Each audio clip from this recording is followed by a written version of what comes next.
在前几个视频中，我们已经知道用一个人可以创造很多汉字，那么用2个人、3个人能创造怎样的汉字呢？一起来探索吧。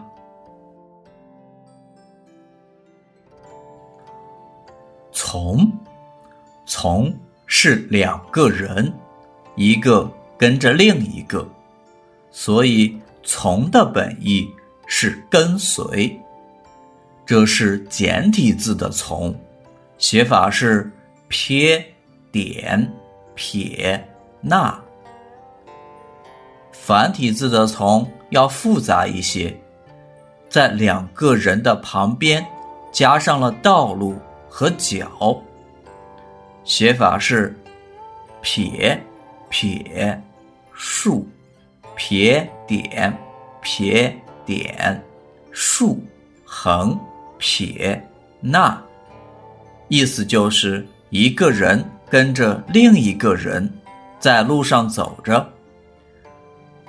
这个双人旁意思是道路，这个指意思是角。组词：跟从、听从、随从。从还虚化为一个介词，意思是 from。比如从北京去上海，从1月到3月。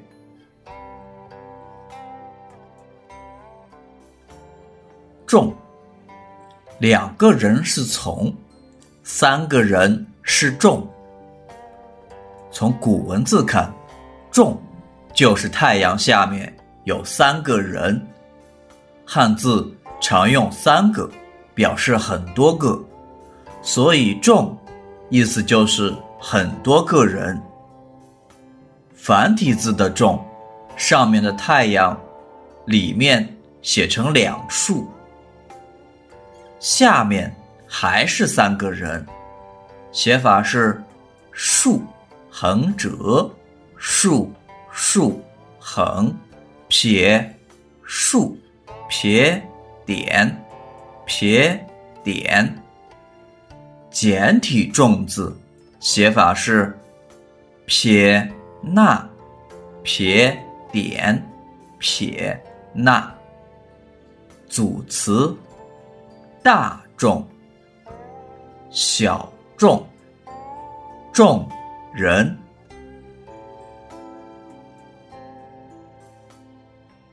北，2个人背对背站立，这就是北。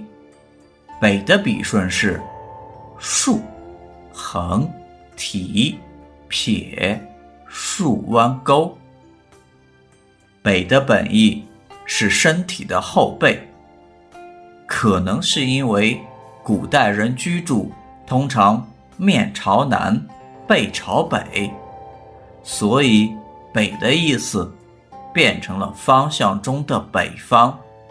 比如东北、西北、北京。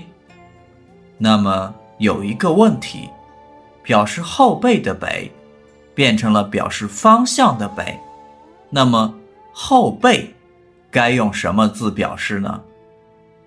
这个字就是背。我们以后再详细学习背这个字。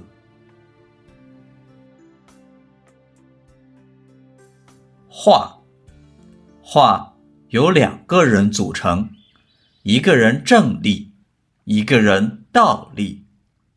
把一个人旋转180度，就变成了另一个人。